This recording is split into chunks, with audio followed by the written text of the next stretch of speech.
Hi everyone, welcome to our channel Konaseema రుచులు. ఈరోజు మన వీడియోలో బీరకాయ దోసకాయ పచ్చడి చూపిస్తున్నానండి. చాలా రుచిగా ఉంటుంది, చాలా సింపుల్గా చేసుకోవచ్చు. ఇది చేయడానికి కూడా పెద్ద టైం పట్టదు.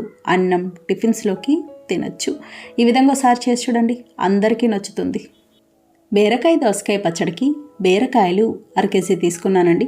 ఈ విధంగా కట్ చేసుకోవాలి. అలాగే బీరకాయ కట్ చేసుకునేటప్పుడు ముక్క చేదుగా ఉందో లేదో చూసుకోవాలి. ఒక్కొక్కసారి బీరకాయ కూడా చేదుగా ఉంటుంది. స్టవ్ ఆన్ చేసి ప్యాన్ పెట్టి నూనె వేసుకోవాలి. నూనె వేడయ్యాక 2 స్పూన్ల పొట్టు మినప్పప్పు వేసి మీడియం ఫ్లేమ్లో దోరగా వేయించుకోవాలి. ఒకవేళ మీ దగ్గర పొట్టు మినప్పప్పు లేకపోతే చాయ్ మినప్పప్పు అయినా వేసుకోవచ్చు. చూడండి, ఇది ఇలా బాగా వేగింది కదా. ఇప్పుడు ఇది మిక్సీ జార్లోకి తీసుకోవాలి. ఇప్పుడు అదే ప్యాన్లో కారానికి సరిపడా పచ్చిమిరపకాయలు వేసి ఫ్రై చేసుకోవాలి. నేను 13 కాయల వరకు తీసుకున్నానండి. ఎందుకంటే 1/2 కేజీ బీరకాయలు మళ్ళీ దోసకాయ ముక్కలు కూడా వేస్తాం కాబట్టి కారం కాస్త ఎక్కువే పడుతుంది. అలాగే పచ్చళ్ళు ఏదైనా కూడా కొద్దిగా కారంగా ఉంటేనే బాగుంటుంది. చూడండి, ఇవి కూడా ఇలా బాగా వేగినాయి కదా. ఇప్పుడు ఇవి మిక్సీ జార్లోకి తీసుకోవాలి. ఇప్పుడు అదే నూనెలో బీరకాయ ముక్కలు వేసి వేయించుకోవాలి. ఒకవేళ నూనె తక్కువ ఉంది అనుకుంటే ఇంకాస్త నూనె వేసుకోవచ్చు. ఇలా బాగా కలిపి మూత పెట్టేసి మీడియం ఫ్లేమ్లో మగ్గించుకోవాలి. మధ్య మధ్యలో మూత తీసి కలుపుతూ ఉండాలి, అడుగు అంటకుండా ఉంటుంది. అలాగే ఎంతైనా మనకి బీరకాయ చాలా త్వరగా మగ్గుతుందండి, అస్సలు టైం పట్టదు. చూడండి, ఇలా బాగా మగ్గినాయి కదా. ఈ విధంగా ఉండాలి. ఇలా ఉంటే సరిపోతుంది. ఇప్పుడు స్టవ్ ఆఫ్ చేసుకోవాలి, బాగా చల్లారాలి. ఇవి బాగా చల్లారినాయండి. ఇప్పుడు పచ్చడి చేసుకుందాం.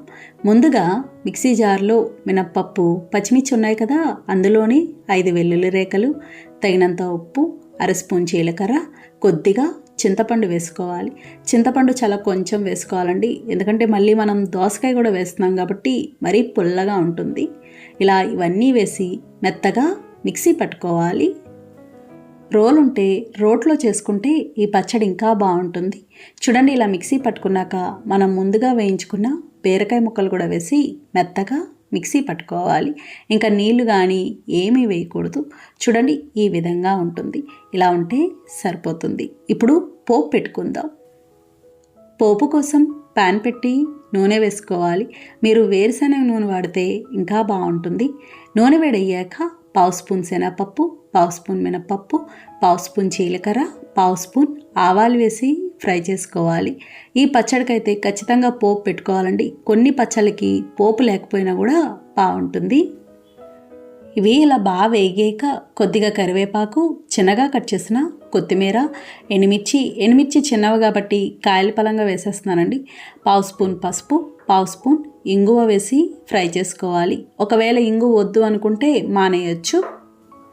చూడండి, పోపు ఇలా వేగింది కదా. ఇప్పుడు స్టవ్ ఆఫ్ చేసుకొని మనం ముందుగా మిక్సీ పట్టుకున్న బీరకాయ పచ్చడి వేసుకోవాలి. అలాగే ఇందులో చిన్నగా కట్ చేసిన దోసకాయ ముక్కలు వేసి కలుపుకోవాలి. 1/2 కేజీ బీరకాయలకి చిన్న దోసకాయ ఒకటి సరిపోతుంది. దోసకాయని వేయించాల్సిన అవసరం ఉండదు, పచ్చి ముక్కలే వేసుకోవాలి.